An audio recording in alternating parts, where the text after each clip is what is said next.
Sorry, I didn't have time to reply to your email. Oh, Okay, Hi, thanks. Alan. It's 6 o'clock. 6:01. Let's start. Good evening, everyone. Thank you for attending. This is a business meeting open to members of the Nepenthe Association and guests of the board. The Nepenthe Board of Directors is a policy board, and the role of the general manager is to oversee the day-to-day operations. The primary purpose of the meeting is to ensure that the association is meeting its responsibility to provide oversight, maintain the value of the property, and to serve the homeowners. The board met in executive session this afternoon, and we discussed litigations, matters relating to formation of contracts with third parties, and member discipline, personal matters, and so on. And the board did approve one contract, the Grove proposal, Zone 1, of $27,465. Nicole, can you give us an update on the construction? I sure can. So as you know, we are nearing the end of phase one here. As of April 20th, 137 units of the 172 of phase one have been completed. We are slated with 38 units left. We have an estimated start date for phase two around July. So we're nearing the end of phase one here. So woohoo. And I'll just go right into my general manager's report. Yes. Let me get there.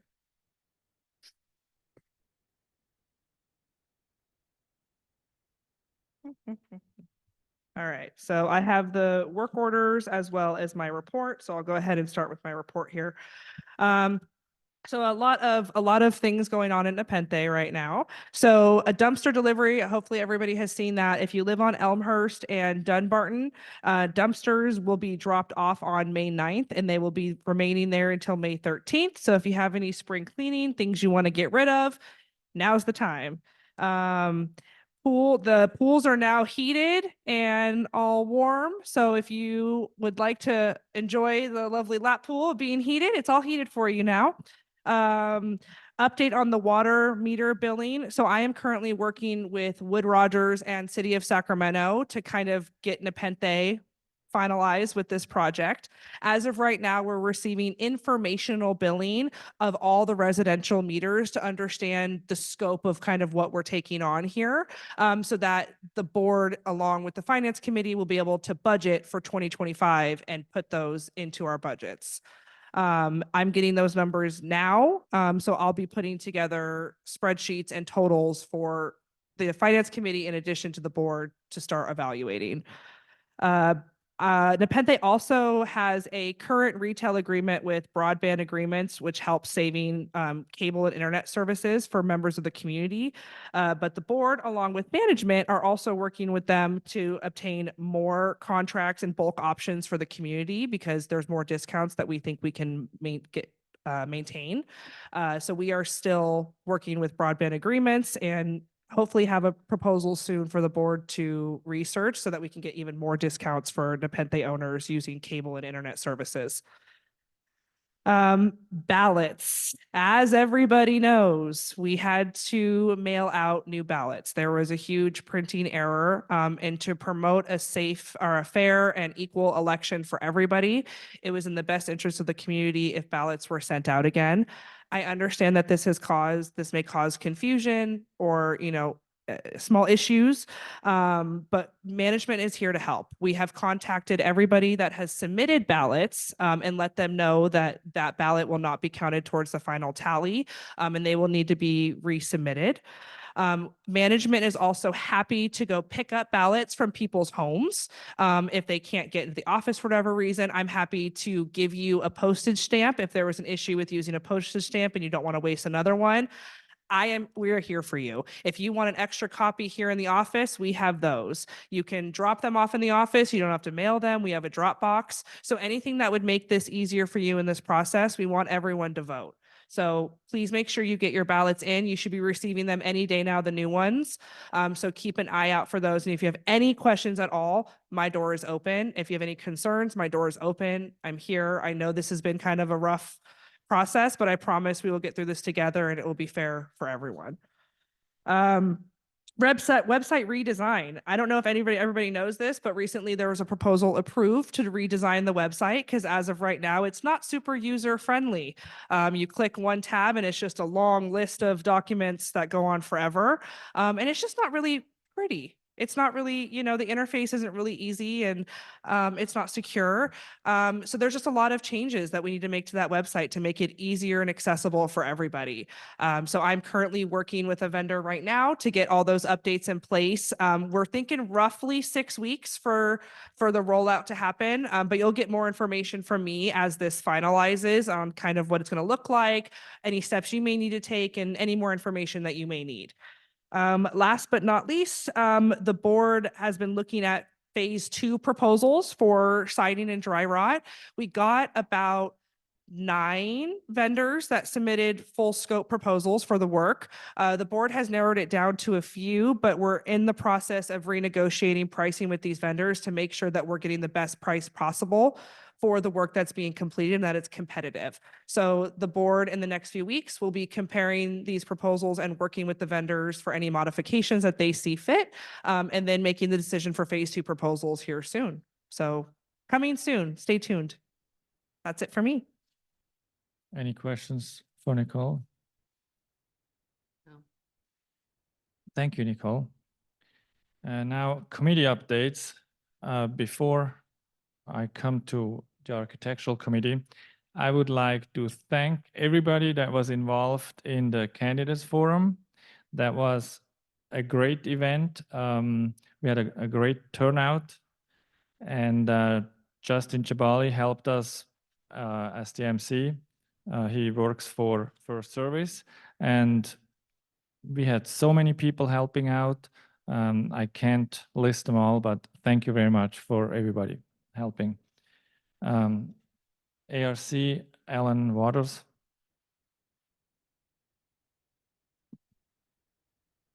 Good evening, directors. I am Alan Waters, Chair of the Nepenthes Architecture Review Committee. I don't believe I have any special additions or remarks to make. You have, via the minutes from the committee, I believe 6 recommendations for approvals for applications. Yes, Pat Singer applied to rejoin ARC. Yes, she has. Would you like to have her back? Yes, very much. It would be a Okay, Pat major help. Singer, is she online somewhere? Okay, I'll vote to approve. Second. All those in favor? Aye. You also want a motion to approve the 6 applications as our committee recommends? Yes, I approve. Second. Second. And then there's a third one. Wait, all those in favor for the application? Yes. Aye. There's also the security cameras. We're going to remove the emergency authorization and they need to go through the full architectural I review vote process. approve. I wasn't on the mic, so I just want to repeat myself. We also need a motion for that security cameras will now go through the architectural application process and there's no more emergency approvals. Do I have a motion to approve that? I move that we approve that. I second it. All those in favor? Aye. Does that have to go to the on the 28th day? Will be changing a policy or not? I'll get back to you on that. Because that, It depends on where it's written. So let me, because it was approved in a previous, is it in the actual guidelines? it was. Or a is it poli- just like you were just going to approve them and it was fine? It was a, It is a separate letter. it was a policy change, Okay. so. I'll look into One I'll look into okay. that side of it if it's approved. If it's a policy change, then it be 28 Yes, days. Yeah. I understand Okay, that. Thanks. Okay, so based on that, subject to that, yes. Okay, you got it. And Ellen, I just have a question. It's my understanding now that security cameras don't have to be painted to match. Is that correct? Yes. Okay. Yes, we did note that at least some models of security cameras will come maybe with a choice of plastic housing covers, and I think I'd prefer, or that Nepenthe would prefer darker colors as opposed to the white, but we weren't going to try to require homeowners to paint the plastic outside housings, which could invalidate the warranties and mess things up. So I am informed. And could I just add for members listening to this who might not understand, we have had as an ongoing feature, application for exterior security cameras as part of one of the options in the regular application, and that will stay as it is unchanged. This was just a special emergency security camera installation agreement that was instituted several years ago that hasn't been used much. Thank you. Thank you, Alan. Outreach Committee, Marcy Best.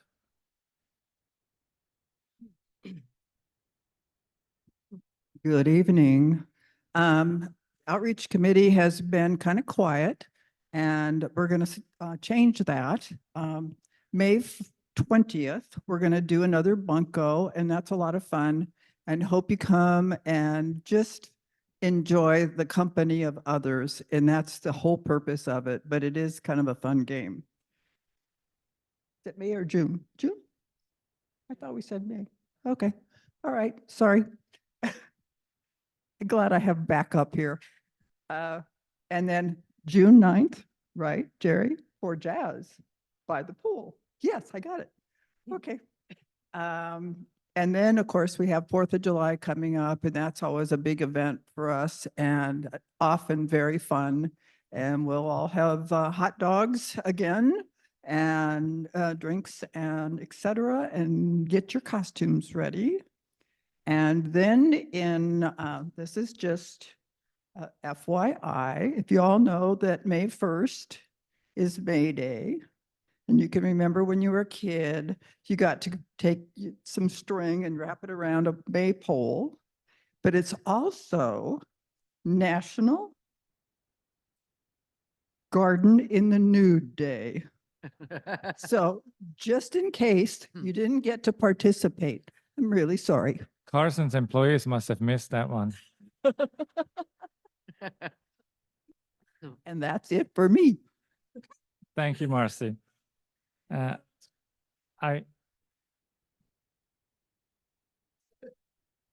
We did.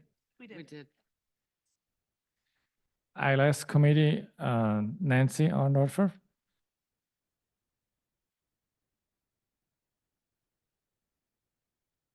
First of all, I want to apologize for the late minutes. I thought that the whole meeting was moved to next week. And that was not Leslie's fault. Leslie does a great job with the minutes and always gets them out on time. So I wanted to apologize for that.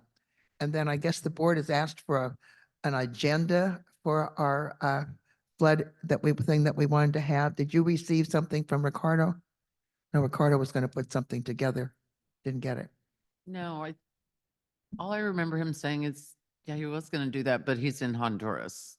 But he said he would work from Central America and get it to us, but I haven't seen it. Okay, well, we'll work on that. We'll be meeting right away. So that's about it. The agenda, and then I guess Jackie, you mentioned at your meeting about the pool pool fencing and the security.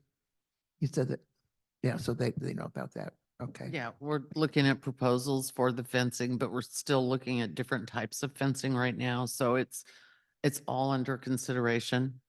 So, but Okay. it's in the works. Okay, super. Mhm.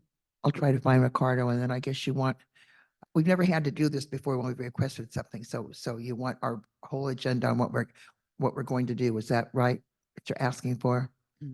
Not an agenda specifically, just the subject matter. And it doesn't have to be like, first we will do this, then we will do this. Just what subjects you're going to address. Okay. We'll talk about it at our meeting next week. Okay. Thank you, Nancy. Grounds Committee, Jim Shaw.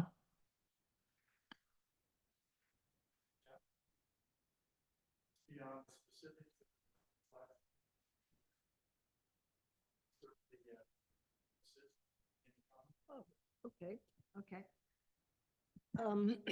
Well, we did have a meeting well, it was a Monday, actually. And we did look at a number of walk notes, but perhaps it would be a good idea just for the directors to actually see what the issues are. Would that be of interest? Can we just bring Yeah. up the walk notes, please? And at this, okay, so What zones did, oh, it says zone 1, so we went through the various zones here. And so just to give you can we just sort of go down, Scroll. scroll? So you'll see there's several pictures in here.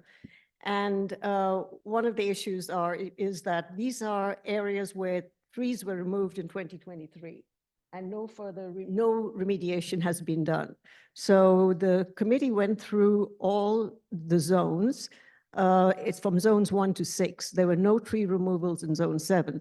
So these are the considerations we have. I mean, you'll see, for instance, there in this one, in every area, we have to remove the grinds, level the area, add soil and irrigation if required. But then there is certain plantings that need to be put in. And in here, for instance, to provide a screen onto Howe Avenue, we're planting, the plan is to plant those bushes in there. So scroll. And then over here, go to the next one as well. So you'll see in those two areas that trees were removed. And the problem is, though, that the turf has also been removed from these areas. So the grounds committee was actually reviewing this to see what do we do? Do we leave it as such? Aesthetically doesn't look very pleasing? Do we put turf in there, sod or whatever? And the general feeling was that sod should be applied there since AB 1572 is coming into effect in January 1, 2029. The idea is let's add sod. Yeah, go ahead. So when the tree comes up, this was not, we didn't pull out sod. The tree came Yeah. out and these were where the Yes, roots exactly. actually pulled up the Yes. dirt. A- Okay. And so in all of these areas, we would level the area and remove the grinds and add some soil and just level it. But now comes, and then what do we do? We're not going to put a tree there, but we would have to do something. And that was the idea, is to put sod. And so So I no thought- remediation. Yeah, go ahead. Keep going. we can't just have seeds? Once you start leveling the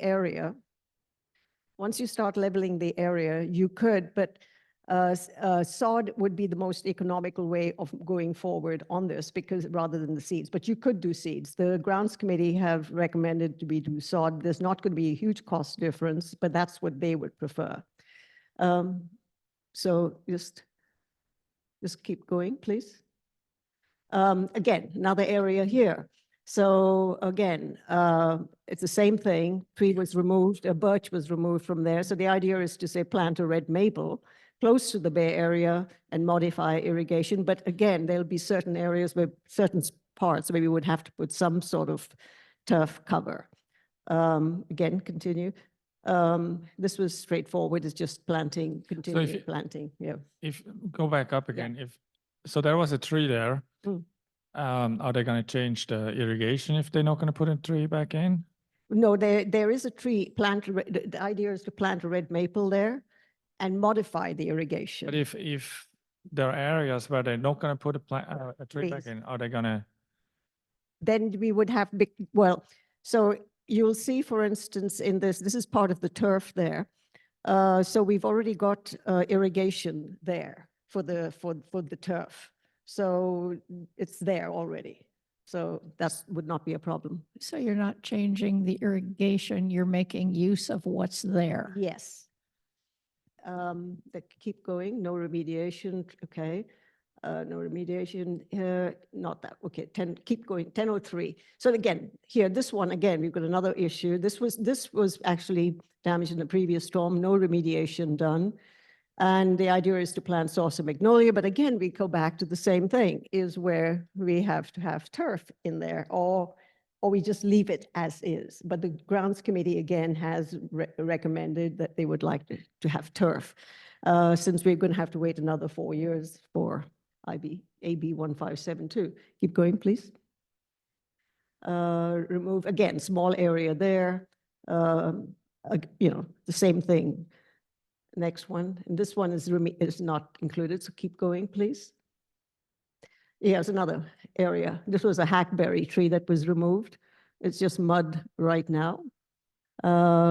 Again, idea is to plant a saucer magnolia, but again, we would need to put something because you can see the drainage and the watering. Once we get this, becomes a big mud slab over there in the walkway. So it's the same problem. So, and that I guess on this one, next one, yeah. So then we've got another, this is on 2 and 6, zone 2. And this is again the same thing, birch was removed, and same situation here in zone 2. Again, with the turf, keep going. This one is pretty straightforward. We would just add, the committee has requested moss rocks in there. Keep going, please. This was straightforward. Here again is a dogwood, but it's a small tree, so we would just add some asparagus fern. Keep going, please. Liquid amber. Again, the committee was reviewing this, and the option, as you can see, was to plant 3 asparagus ferns, or do we add ivy and 1 asparagus fern? So they've opted for the 3 asparagus ferns. At least we don't have to add any turf there. Again, here is straightforward. A red maple would be put in there. Keep going. Then here's again the same situation. 1026 Vanderbilt hackberry tree. Again, it's muddy. Do we add turf or seed or whatever? But again, and so that it's pretty much throughout the area, the community. So the seed, if you do this, it's summertime, so the We seed, can't do it now. yeah, so it would be done later this year? It could be done later this year, but So we that have one this falls- looking like this until we get to later this year if we opt for seed? yeah, Okay. yeah. Then keep, but we could, yeah, then we, oh, yes. We got one of the zone stewards got caught in there. But again, this is again pretty straightforward. We would just add some loropetalums, and that's okay. Then keep going. This one again is not an issue because we can just, it's ivy, and we would level the area and fill it with ivy. No trees, obviously, another tree there. 408, yeah, this was an area that which a lot of money has already been spent in that area. It's a tough area to take care of. That was done previously by Coast. So again, it's to add some small shrubs there, and keep going, please. And that's, we've got there. So do we have so many homeowner landscape requests in here? We can do, yeah, sure, if you wanted, yeah. Okay. Again, this is birch trees. This is again, no problem with the turf, but we've got some saucer magnolia, no remediation required in these other areas because the trees were very small, so we don't need to do anything there. Here is a birch. Again, add ivy. The idea to add ivy here was that would be the most cost-effective way of taking care of this, because it's just a small patch of ivy in there. It was a birch that was taken out, so we would just add some ivy just to cover that area up. Again, the Zelkova was removed over here, and again, just add some ivy in the small spot there. And ivy here as well, just to add that. That's the most economical way to move forward. This is just plants, and then keep going, 13. So down here, 13 down at the bottom here is 1329 Vanderbilt. There was an ash tree that fell. So the idea would be to plant a Zelkova, which is be a smaller tree in here, and just fill in that area. There's a lot of ivy. Now, on the top one, the homeowner has requested a tree to be put in front of the house. And believe that's 1323. And the idea, again, is one of the issues that Carson had is that we don't usually put trees in front of the window, but because it blocks the light and also visibility. But the committee felt that maybe a red bud maple might be appropriate. So you just continue. Yeah. So here we have some homeowner landscape requests. And the reason I'm bringing this up right now is because I understand from the office that a lot of homeowners have now contacted the office to find out what is happening about their request. And I just want to bring something up over here. So on this one, this is at 2 Colby. The request was just to put rocks in front of that fence there, where that, yeah, just right there. And it seems pretty straightforward. You know, just put some rocks. But unfortunately, there is irrigation, netafilm irrigation in there, and there's also roots. So if we have to cut the irrigation and remove the roots to add the rocks. But then the problem is that the irrigation has been watering the tree and the ivy in front. So that means the ivy would have to be removed and some shrubs be installed, and we have to create a drip system and then a netafilm system for the tree. So what turns out to be a very simple request of rocks alongside a fence suddenly becomes a much larger project. So again, these are the things that we have to really consider.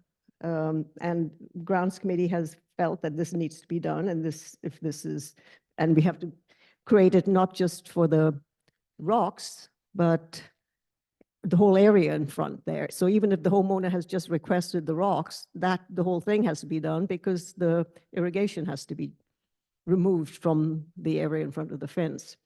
Then here's another problem. Where the homeowner has also been inquiring with the office about the turf remediation. Now here, you can't really put seed.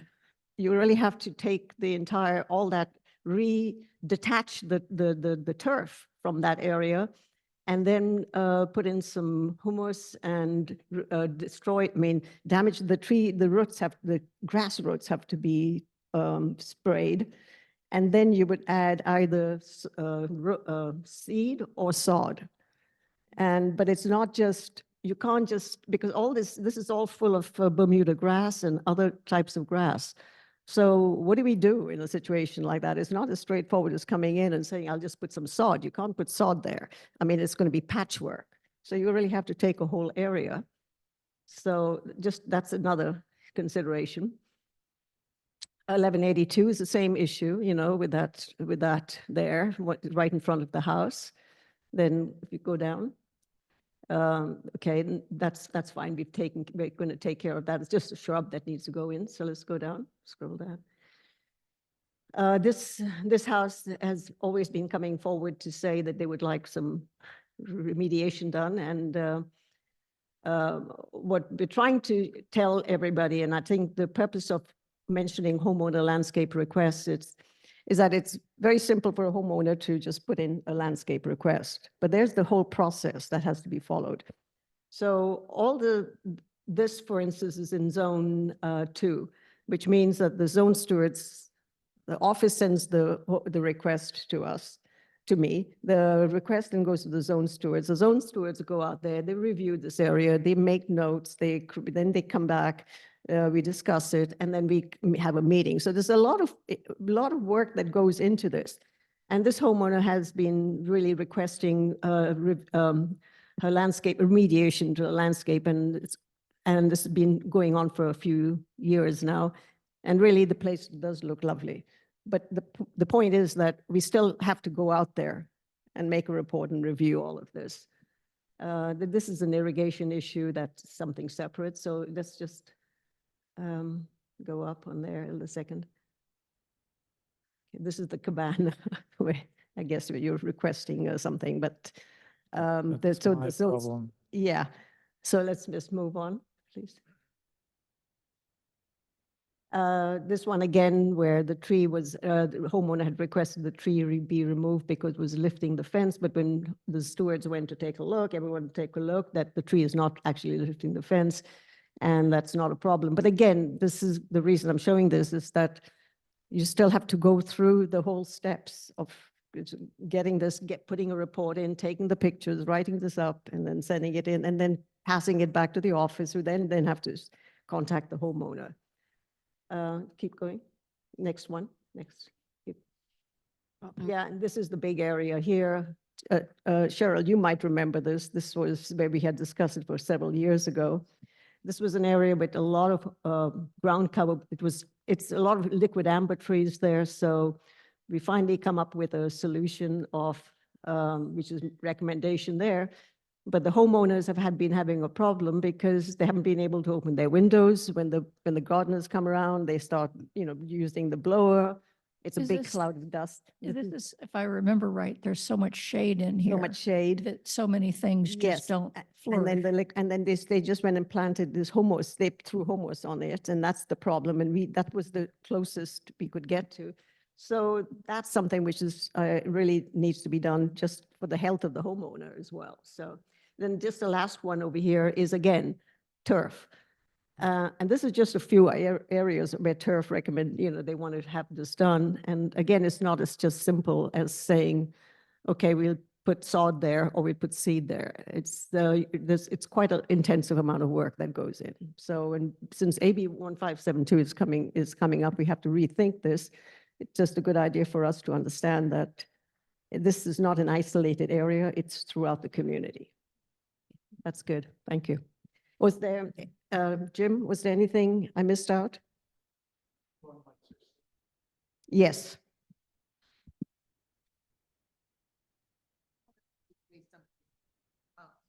I think those people did a heck of a job with the work that they did.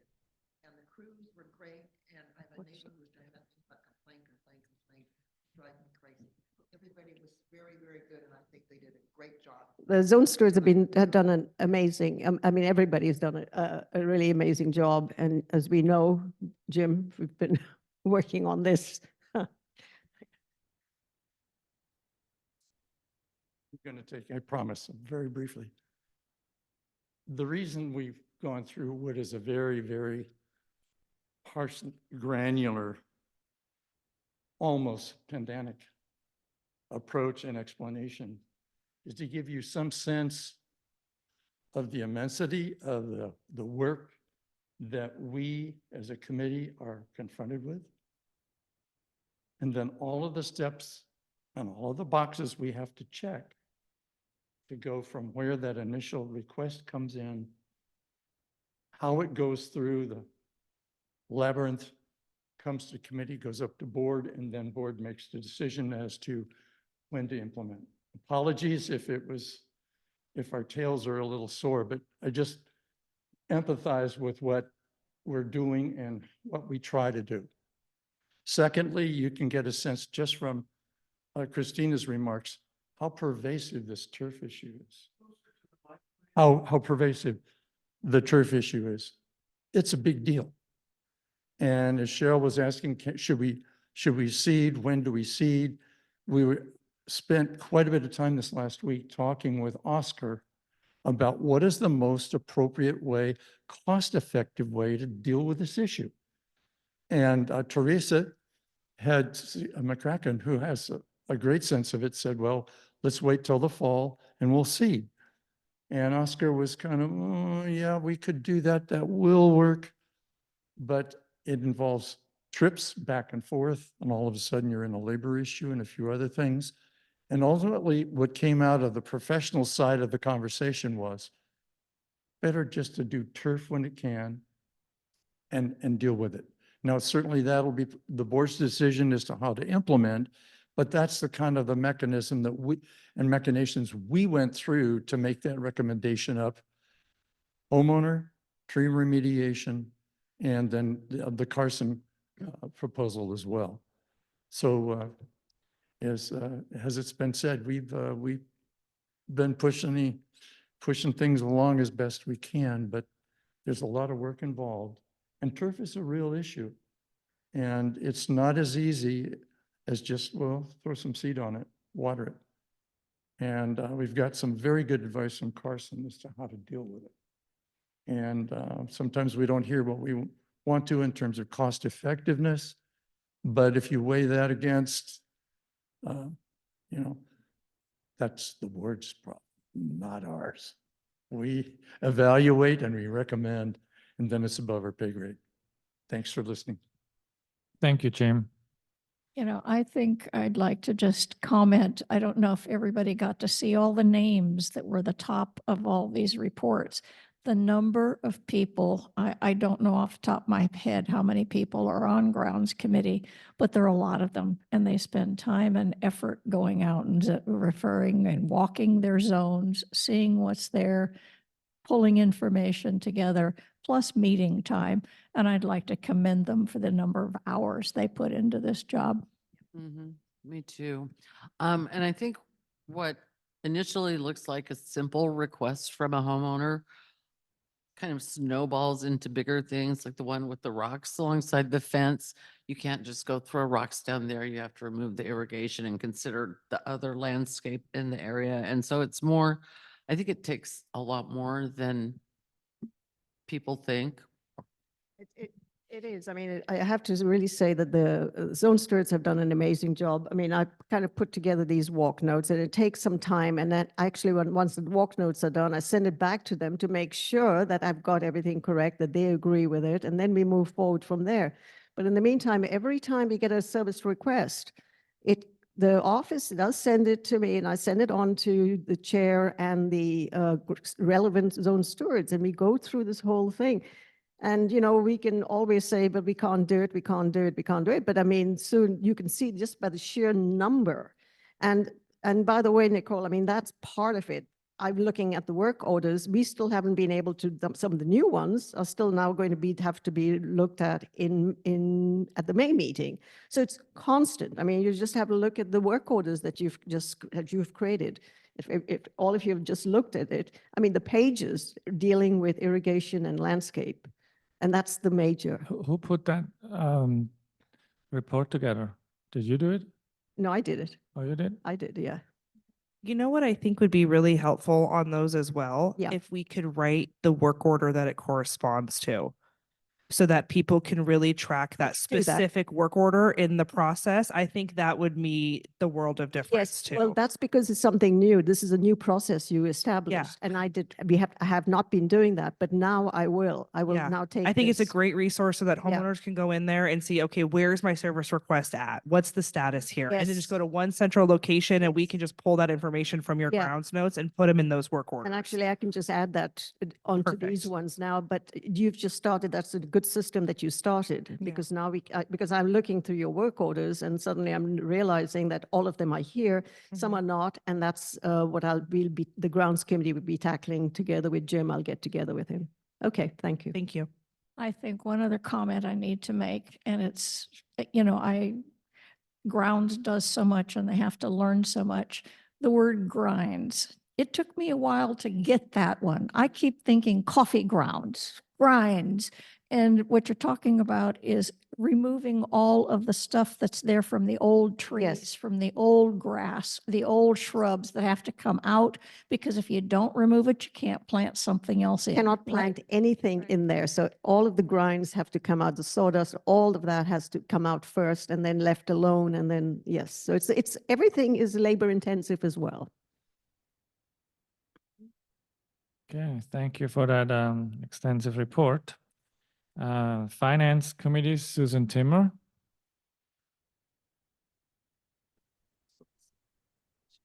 Hi, good evening. We met on Monday.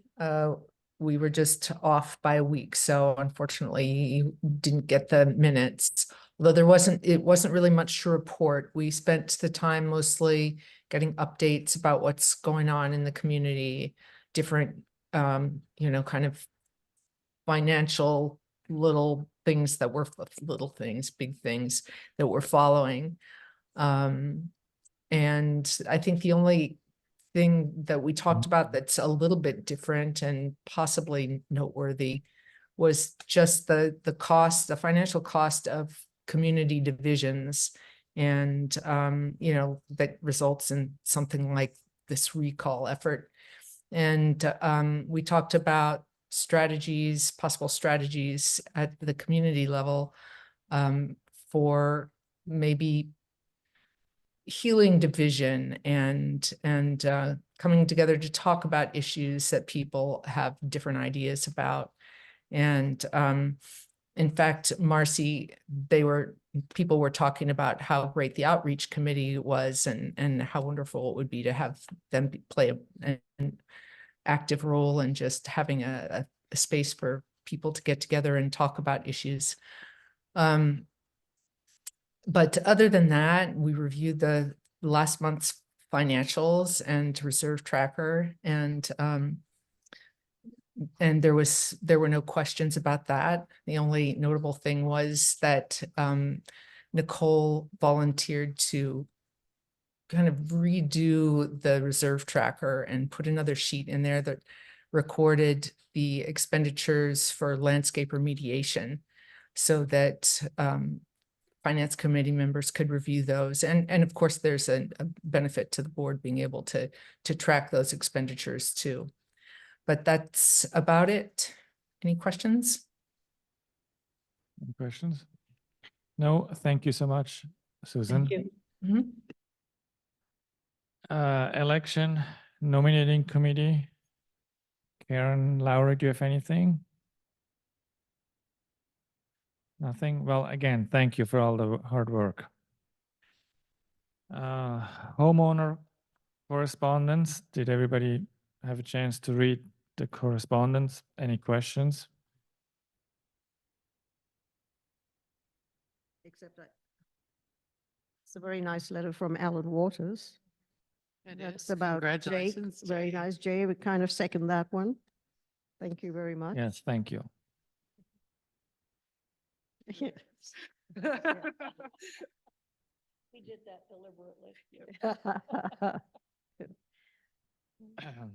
So, All true in there. So, yeah, Yes. you've been really extremely helpful. homeowner comments, correspondence, Cheryl, as usual, outstanding job. Thank you. Any questions on that one? Also, thank you for sending them to me early so that we can send them out to the community in a separate email. I've got a little bit of positive feedback on that they were happy to see those separated out. So thank you. All right, new business open session minutes, April. We need to approve that. I'll make the motion to approve it. And I'll second that. All those in favor? Aye. So then the financial statement from March, I'll make the motion to approve it.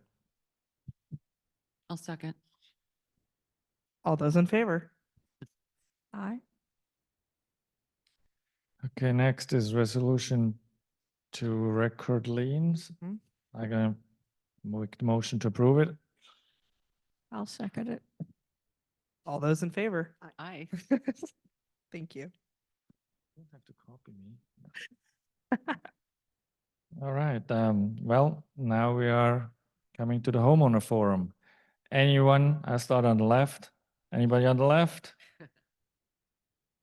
To the right? Courtney, you're first.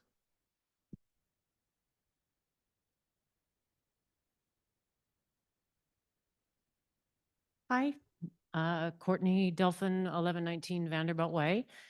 I have a question about the landscape remediation, specifically the number of inches, feet that a shrub is removed from the siding.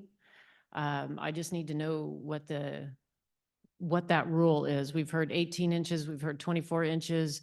We're seeing some different things over on the Dunbarton Court as they're starting to move through. And so I'm hearing a lot from the community that Okay. we want to know what the rule is there. We actually had this afternoon, we met with Paul Reeves, and in the contract, when we signed the contract, the previous board, it was 18 inches. Mhm. And so how this really works For CPR, for CPR, sorry, not the painting. correct, It's a for different- CPR, that's siding.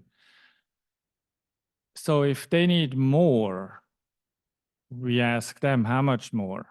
And I mean, we're not going to go with a ruler, but they need access. And so we try not to do as much as, or as little as we can, but we literally go from bush to bush. And if, I'm sure many of you have seen a group of people walking around, it's usually me, and then it's her, and the three important people is Paul Reeves, Mike from CPR, and Oscar. So we walk from, place to place, and we ask Paul Reeves what he needs to have done here for access. Then he looks at Mike from CPR. Mike tells him, I need more space here. This one is fine, I need more space there. And then we go and ask Oscar, Oscar, can you trim this bush? So Mike has access. And then we argue about how much we trim. Sometimes you can't, well, you can trim, but all you have left is wood. And we have, especially with the older bushes, when there's only wood left, they may grow back fast, and then they are growing too close to the siding. Then Paul Reeve complains that that's going to be too much or too close to the siding, and it could cause damage again for something that we just paid money to replace. So then we decide either it needs to come out, we either replace it with something later on or not. So this is kind of, I know it's a long explanation, but that's how it really is being done. So there is no hard and fast rule. We can't depend on anything moving forward through our zones. So if it's not 2 feet, it's not 18 inches, we've seen shrubbery that looked relatively healthy and good removed Again, around it's all- fireplaces, around. Literally the each brick. one is depends on what the professional want us to do. And it's literally in CPR's contract that there must be 18 inches of clearance. So it's at least 18. And then depending upon what Mike from CPR says and Oscar from Carson says, it could be more. It's just depending upon the type of plant that's there. And if it's going to grow back and cause problems that we just fixed. So, Siding needs less than the paint. Okay. So the shrubbery that they're going to replace with will in theory not then grow closer than 24 inches or be maintained properly by Carson to be That's larger, have a larger space than 18 to 24 inches. That's the design. Or That's the plan. thought. That's- That's the plan. mhm. Because that doesn't seem to always be the case in the things that they're planting. I mean, in our own alley, we had our alley remediated, if you will, in 2022, and there's plants that are now growing closer than 24 inches. They need to be trimmed, I guess, or they need to be maintained properly by Carson. It doesn't necessarily mean the plants that they are replacing are with Loropetalums or Nandinas. Nandinas can be trimmed and pruned back. The Xylosmas, etc., privets are much thicker, bigger, and much closer to the siding and to the fences. So they cannot be trimmed back. They just grow immediately. The one thing that we have to remember is that the siding that we have installed now and the fencing can last 20 years under the proper conditions. Not every 6 years or 8 years. We don't need to go through I this agree. massive. So, but if we do not remove the shrubs because it's creating dry rot, as per Paul Reeves, who we are paying for as a project manager, as per CPR, then yeah, they will be replaced. So in the long term, we are concentrating a lot on the shrubbery, absolutely. But we also have to understand that the siding and the fencing has to be also taken care of, because that is the biggest dollar amount that we are spending. So all the plants that we are doing, firstly, we are changing the irrigation to drip. We are also putting in the smaller plants, which can be pruned back and maintained, and less water use. So they're drought resistant. That's how we are moving forward on it.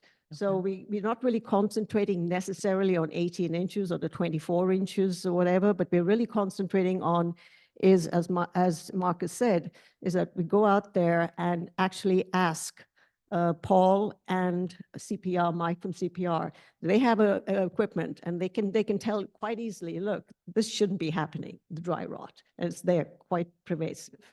Not just dry rot, we found many instances of termites because of all the water intrusions. So that's one of the problems. Then we've also found drainage issues. So, creating drains because those water is stagnating against the structures. So that's pretty much, it's kind of complicated, but we spend a lot of time. I mean, Cheryl, you've been on there as well. And Marcus and I, Carson does not point out anything. He just advises us as to whether or not if we trim this bush back, what happens. He says, yeah, you can trim it back in 2 months. It's going to be right against it. So, and also the stumps are very large right against the. As I understood it, a lot of the problems arose from the overspray of the sprinklers. We did replace our shrubbery, the shrubbery beds with drip irrigation a number of years ago, and now it appears that a lot of that drip irrigation is being ripped up in this new. No, it's not drip remediation. irrigation. It's Netafilm that we had installed. Okay. And it was installed, and that we are removing because it makes more sense to have the drip. Netafilm has been put in, and you can only put the plants in every 12 inches or whatever. So that was not ideal. We are using Netafilm for trees because that is what we require for trees, but not Netafilm for the plantings. We are really converting it to drip. That's what's being So- taken out. So we just put that in. We put well, that in within the last- 2016. 2016 is when it started. It started with GP, and then we went on to Coast. But when Carson came in, by then we realized that this is not the ideal situation because a lot of plants were dying. That's Right. why. But there are a lot of plants that are living with this irrigation. And I just need to let the board know that as we move forward, you're going to see something very different than what you're seeing in Dunbarton. If you feel that these plants are dying or not healthy, we've all been kind of measuring around our properties in, say, Zone 5 and some other zones. And those plants are doing very well on the current irrigation system. There appears to be no overspray because there's no sprinklers. Well, doing Courtney, I can tell you, I was just looking up in the commentator, Village One, actually, they are having a project coming up soon, paint, and they are a minimum of 12 inches from, and it's a very short, I mean, please remove, and they requested also on your side, on the in the patio side, so a minimum of 12 inches. They don't take in consideration the possible future damage. They just need access. Okay, we are trying to prevent a little bit. We want to go a little bit further with preventing future damage for what we just paid for, and so that's what they came up with. I mean, it's certainly not our decision. I tell you that it's not us. But it has to be our decision Well, as a community. We follow the recommendation of the professionals. That's okay. That's what we really do, Okay. and that's what we are obligated to do as board members, because it would defeat the purpose to hire professionals and then go against them. So that's my personal belief, and I want to say probably the belief of my board members too. Okay. That's what we do. Okay. Okay. All right. Well, thank you. Thank you Thanks. for hearing me out. Of course. Marcy? We'll do Zoom after. This is just a tag along to Courtney's question. What about the interior gardens for folks? What are the rules going to be for that when you come to doing the siding and the fencing? So are homeowners going to be required to remove plants?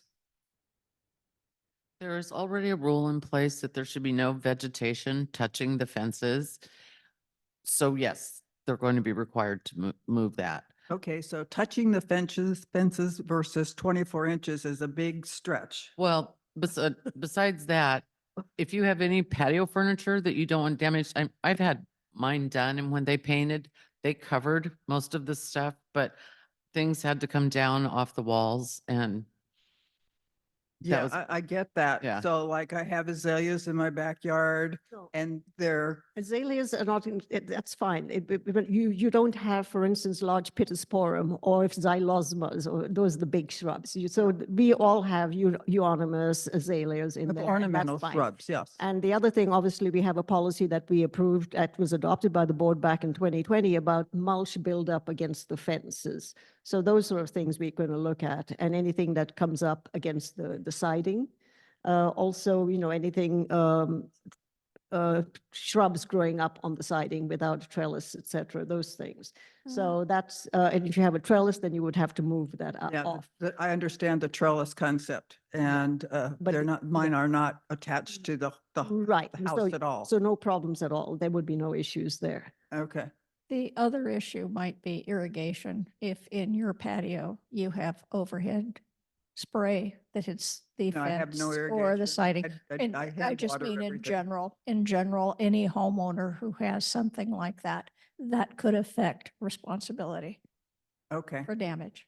So are there going to be a So we're doing review? we are doing patio inspections, okay? When are you doing those? As the process goes That's forward? correct, yes. Okay. And again, this is kind of driven by our project manager. He tells us when when he would like to have the next phase of homes inspected. And for some reason, it's always me being involved in this, and I have no much of a desire to look at other people's. I mean, I'm not a nosy person, so if you see me in your patio, I apologize. It's just Yeah, you what nominated what I yourself. signed up to do. I go with her, and with It's her fault, right. it's all her fault. So I go with Nicole, and I go with again Paul Reeves, and we look at, again, I hope we give the homeowners that we inspect enough notice that we will come that morning. We look at it, and I mean, we are very lenient. I mean, I don't think we have asked people to rip out plants. Okay, because we- my air conditioner is only 12 inches away from the house. So I hope don't it's not want- growing and you don't have to trim it every so often. But we had one homeowner, they hardly ever live here, right? And they had some overgrowth, so we just asked it's actually the neighbor who takes care of that house. We just ask them before they come to do the siding. They also have a little shed against the wall. We obviously can't paint if that shed is right against the wall. So we have to ask these people, can you move that? And also your ground cover is slowly creeping up the wall. Can you please trim this? And I couldn't tell whether that was on drip system or whether it had a sprinkler system in it. I really don't know. I hope there is no sprinkler in there, but I'm not going to go and dig through the bushes and report anything. I just hope people understand it's all our money. I mean, if you don't take care of your fence, I'm paying part of your fence too. So I'm just hoping we can all, use common sense and Right take care now, of my it. fence is being held together with hot melt glue, and that's I- reality. I think one of the things you're raising though about the patio, and I think maybe this is something we have noticed, is that trees inside patios, when they start replacing the fences, the tree roots have been lifting the fence from inside the patio. And I think that's one of the major things that we're looking at when we look at patio inspections, is really that. Because there's been a couple of instances where we've actually asked the homeowners to remove the tree, because rather than putting a new fence in over the root, which is only going to lift it further, and after spending $8,000 on a fence, we're obviously having to make sure. So that's one of the biggest areas, I think, of expense is really the tree roots that are growing under and lifting the fence from inside. So that is where we would then bring attention, give that to let the homeowner know that before we actually put a fence in, if it's so required, you have to do something about the tree. Okay, got it. I mean, I have found actually in one home that there was an issue with the downspout, and the homeowner happened to be there, and I had a nice conversation with her, and it really needs to be changed. That would not have been caught by our contractor. It's not really part of their job, but again, we need to use common sense. If a homeowner complains, that's where they have the water sitting. Well, we're right there. We are taking the rain gutter off perhaps anyway for deciding, let's fix that so we can fix also the other problem. So we take care of drainage issue, if you will, as well. So yeah, you're welcome. Anybody on the right? Ashley?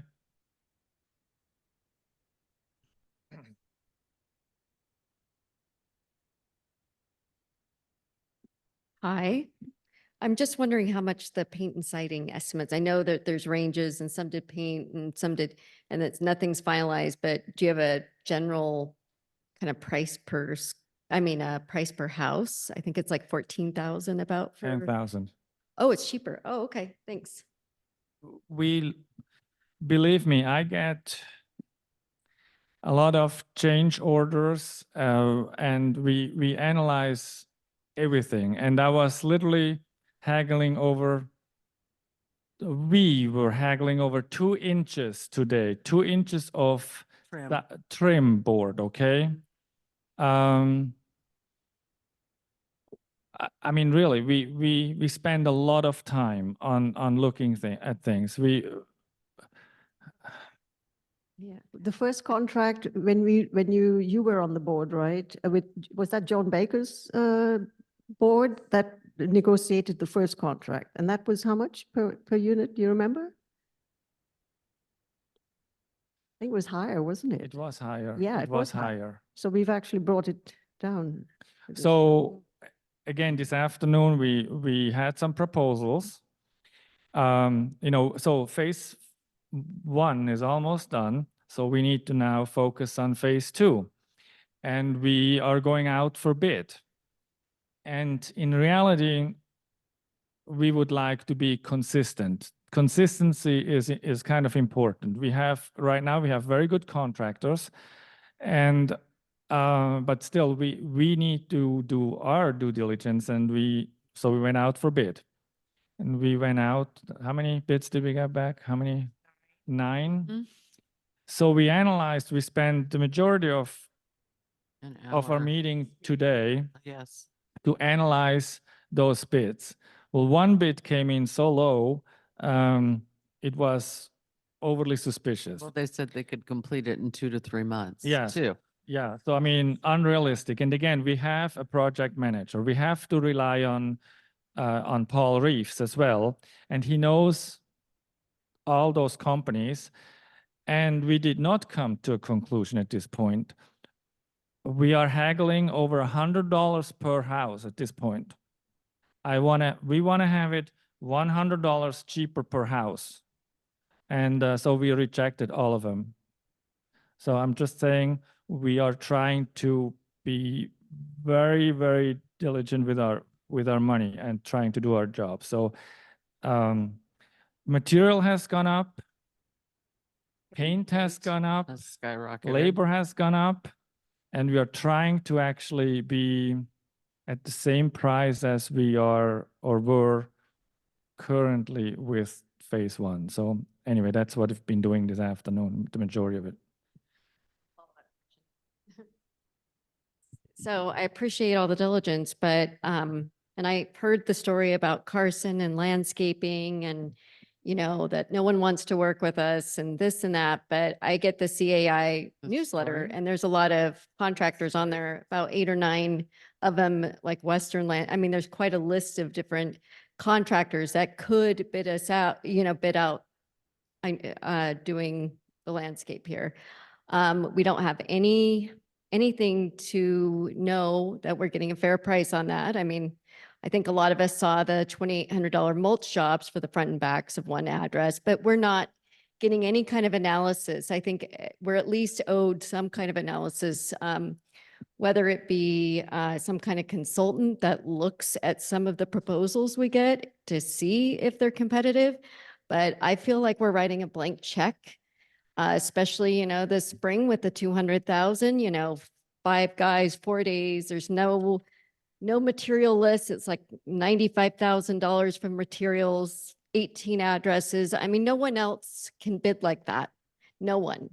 All the work I do for like just these little simple illustrations and, part of my work as an advisor, I have to show people everything. I have to disclose all my fees.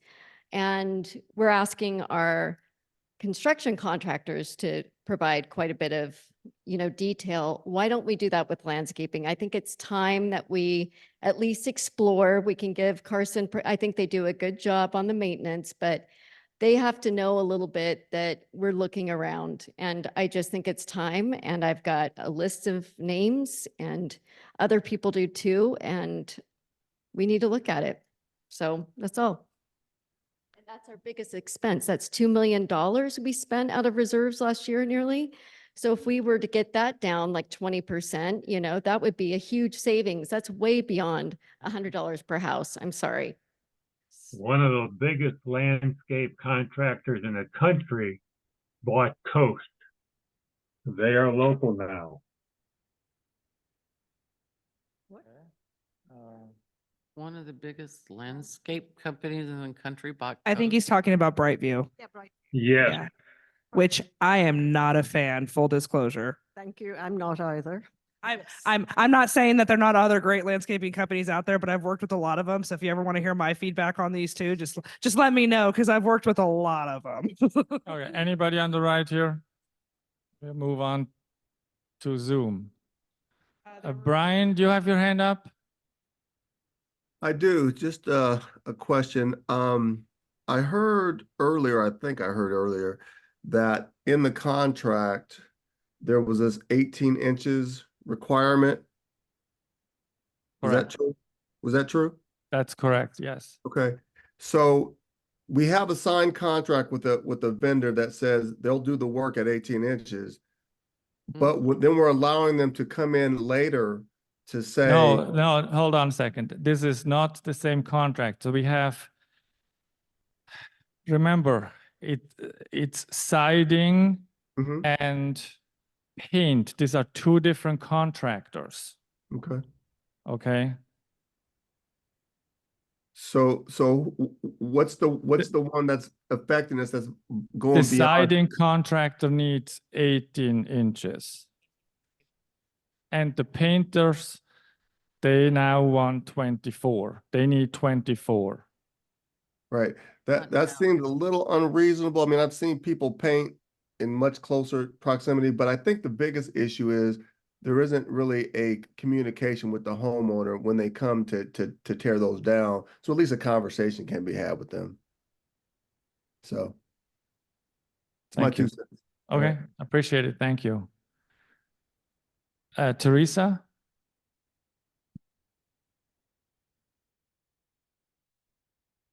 Good evening, everybody. I think a theme in this meeting is that decisions seem simple, but that's rarely the case.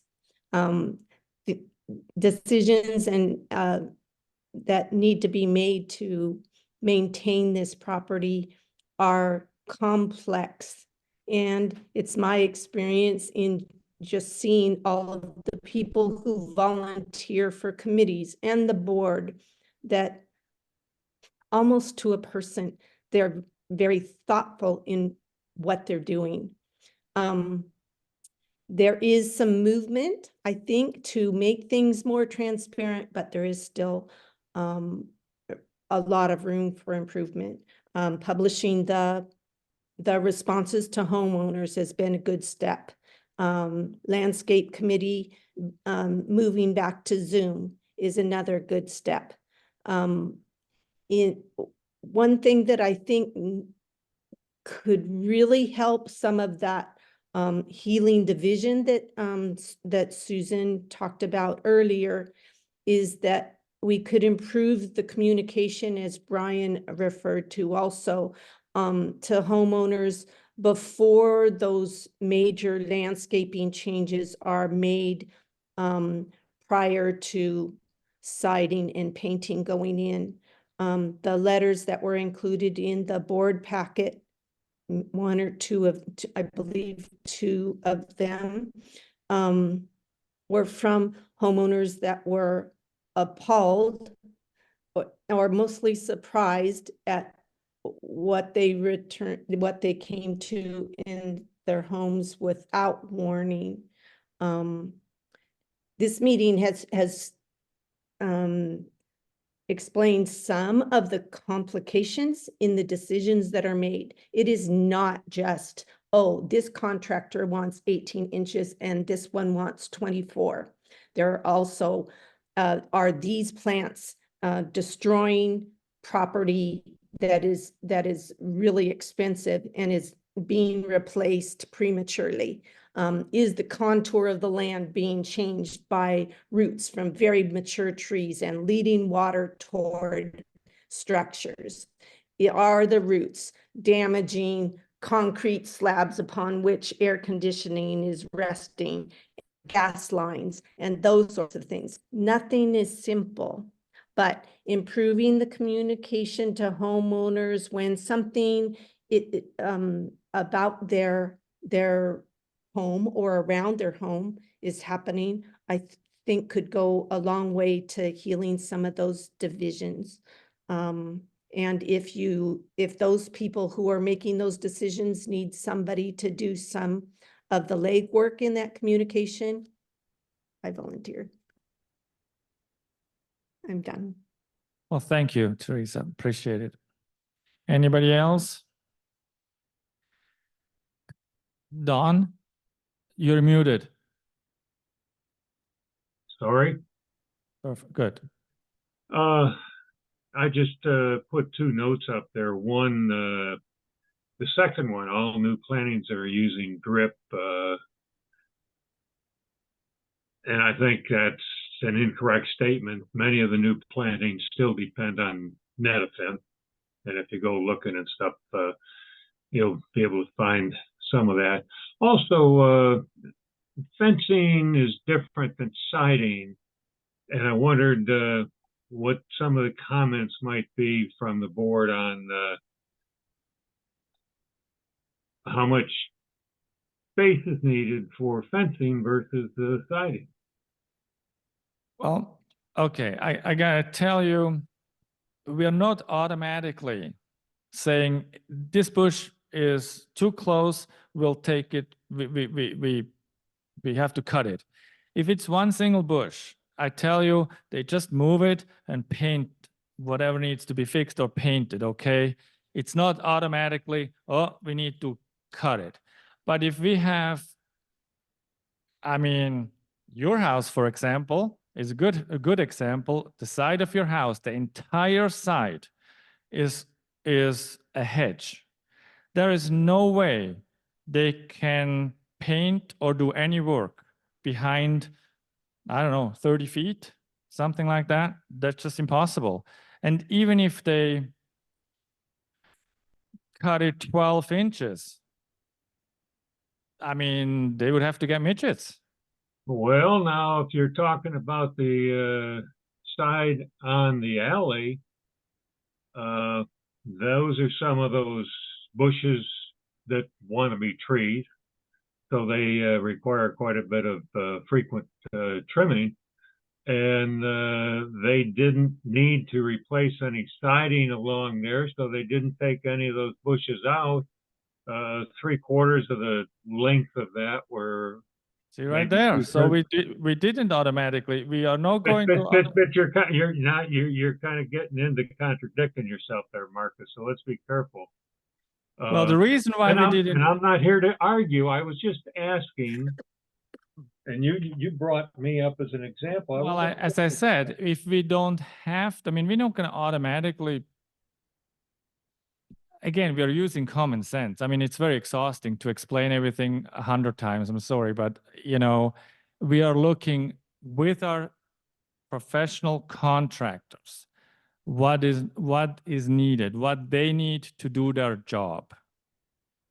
And that's all we do. Is going forward, is 18 inches or 2 feet required to replace fencing? Or is it more or less than the siding? So how does the fencing differ from the siding as far as the spacing? And it's just an academic question, that's all. You can't answer a hypothetical because there are so many individual situations with these plants, the siding and the fencing, that you really can't answer a hypothetical like that. Will wants to talk. Oh, Will? They move around. Yes, Will, there is, having been involved with fences a lot, there is a major difference. Very often you have total access to one side of the fence, even though there's difficulty accessing the other side of the fence. So when you're dealing with siding, you have one shot, the exterior. You can't do it from the interior. In the case of the fences, sometimes if you don't have easy access on one side, you have total access on the other. And you can do the work from the other side. So there is a difference in fences and siding in that sense. Thank you, Will. thank you. You said kind of what I was thinking too, but I just wanted somebody to explain that for the rest of the folks. Thank you. Nina? I understand that this is frustrating. I get it. But it's frustrating for the homeowners too. So, I'm sorry. One of the things is there has been a lot of inconsistency in what's been removed. I live in zone 3 and almost the entire zone was completed without really removing anything. It was all the siding was replaced, all the fencing was fixed. And sometimes fences totally replaced with shrubs right near them. My neighbor has a shrub that goes, or a hedge that goes all the way across. It backs up to how I back up. And it's, I'm going to say it's 18 inches or something. And they replaced and did everything they needed to do. So there's just some inconsistency in if somebody's asking to change what we've done in terms of a contractor because it's more convenient to them, I kind of think that's not our problem. We have all these shrubs. They've been redone for years and years and years. All the painting and siding has been redone for years without having to take it all out. And it's millions of dollars. I just think we need to have balance. That's what I'm getting at. Thank you. Well, one of the Thank you. issues is not that the plant may be in the way, it's just a detrimental plant for that area. Like Christina was saying, you can cut them back and they grow back right away and they still cause damage to this expensive siding and fencing. Yeah, and we also understand that the fences really should be lasting 20 years. And the only way we can ensure that, as Paul Reeves has said, is to make sure that there is no shrubbery or any buildup of moisture against either the siding or the fencing. It's just a difference of opinion. That's what I'm saying. Okay, nothing more. Thank you. Thank you. Anybody else? All right. Meeting adjourned.